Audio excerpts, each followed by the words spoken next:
In this video, we'll try to understand how can we implement pivot and unpivot in SQL Server.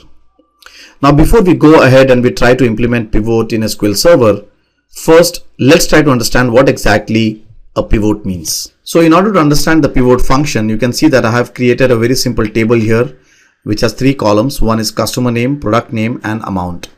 And you can see that I have a couple of records here saying, like Shiv has bought shoes for 100 rupees, then Shiv has bought shirts for 200 rupees. Raju has bought shirts, but Raju has not bought any kind of shoes. And then we have Ganesh who has bought shoes and shirts, and then we have Jignesh who has bought only shoes. So I have, a very simple table here which, tells, which customer has bought which product at which amount. Now let's say that we want to visualize this data from a different perspective. For example, let me just open this Excel sheet over here. So let's say that you want to say that, okay, can you tell me, how many customers have bought shoes and how many customers have bought shirts? So for example, Shiv has bought shoes, right? So that is 100.23. Okay, nowadays there isn't any 23 paise as such. This is, just a hypothetical example. And again, you can see Shiv has bought shirts, so that is 200.34. Then we have Raju. Raju has not bought shoes, right? So this is 0. And Raju has bought shirts, that is 145.67. So you can see basically this row wise data, we have actually changed the perspective and made it column wise.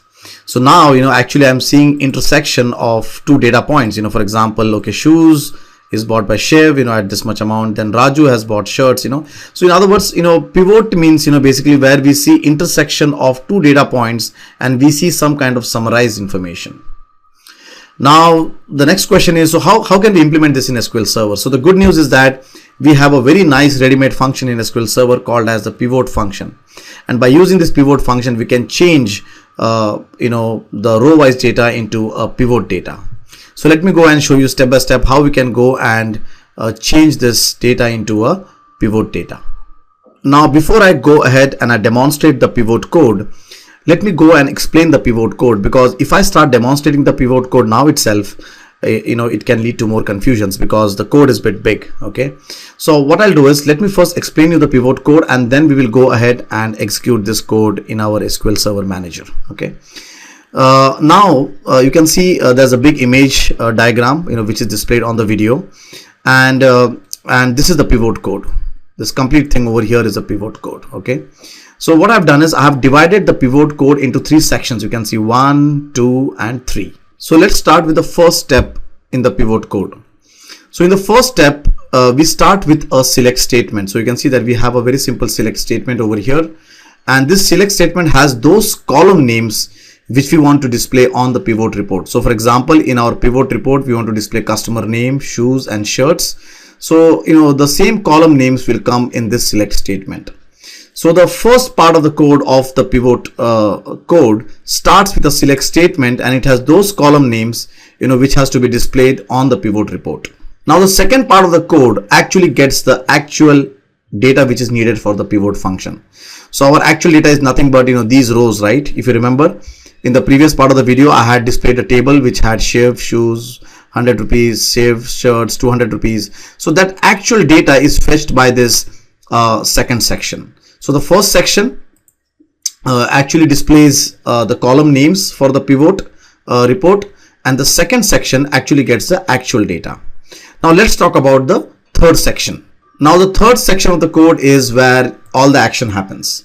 This is the section where your pivot function lies. So you can see that in this third section we are saying here pivot.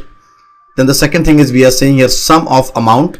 So this is the amount column. So we want to sum up the amount, but we want to sum the amount by using the product name like shoes and shirts. So what it does is it actually says, okay, Shiv has bought shoes, okay, 100.23, and it just goes and fills in this column, right? So here we define two things. One is we define what kind of aggregation we want, sum, count, whatever it is, and on what data items we want. So we want it on shoes and shirts, right? So you can see I've defined here shoes and shirts. So now what happens is basically he takes these from the first section, he takes the column names, from the second section he takes the data, and from the third section the pivot function actually goes and translates these rows into columns and puts the summary amount. right? So this was a basic theory of how the pivot code looks like. Now let's go ahead and execute this pivot code and see this all this thing, you know, in actual action. So let's go ahead and do the actual practical. So the complete code is divided into 3 parts. Step 1, step 2. Let me just go and expand this here so that we can see the, and step 3, right? So in step 1 we define the column names, right, for the pivot. In step 2 we get the actual data, and in step 3 we actually have our pivot function, right? So the first step is we will go and select the column names of our pivot report. So the first column in our pivot report is the customer name. The second column we want is shoes and shirts, right? These actual values will be the second column. So I'll say here, okay, shoes as shoes and shirts as shirts, right? Let me just go and indent this. So this is here, because if we indent it we can read it properly. So there it is. So now the next step, so in the next step we have to actually give the actual data. So I'll say here, okay, these columns should be pivoted from this pivot data, right? So here I need to go and define, in this bracket over here I need to go and define the actual data. So the actual data is select product name comma amount from this table, right? So there it is. So product name, amount from the test pivot table. Now my table name here is test pivot, okay, right? Good. So we have done step 1, defined the columns. We have done step 2, you know, which will actually fetch the data.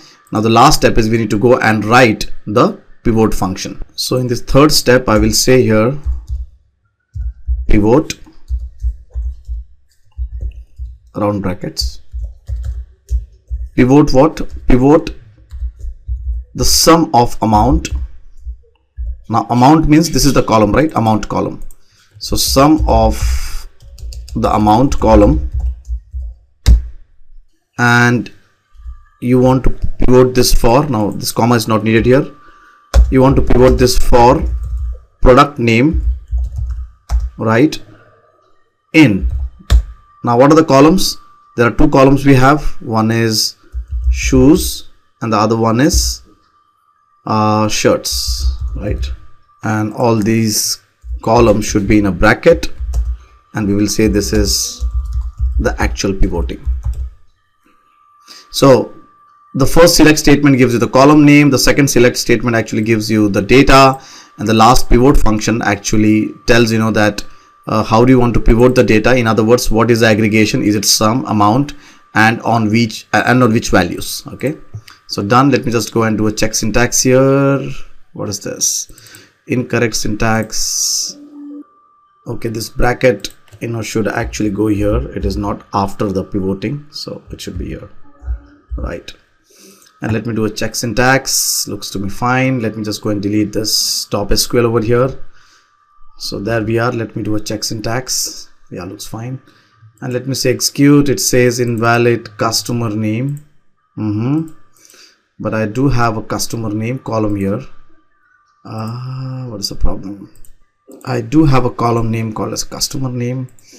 Now looks fine. Oh, okay. See, now in the data, right, you know, we have not selected the customer name, right? We need to select the customer name here as well, because at the end of the day it should come from the data, right? So this customer name is mapped here, that is good, and the product name is mapped to these columns, and that is good. Check syntax, execute. I've just become old, guys, so forgetting syntaxes here. So there it is now. So if I go and do a select star from this table over here very quickly, so that we can do a comparison, right? So there it is. You can see very quickly. Let me just pull this up. So that is our actually row wise data, and you can see now the below table or the below display actually shows how he has shown it in a column wise way, right? So that was a very simple example of a pivot function. Now what I would expect is the unpivot, right? I will not show it over here. I leave it as a homework to you guys so that you can do the unpivot function. So I hope that you enjoyed this video. In this video, we talked about, what exactly is pivot function, and then we also did a small demonstration of how exactly pivot function works. Thank you so much.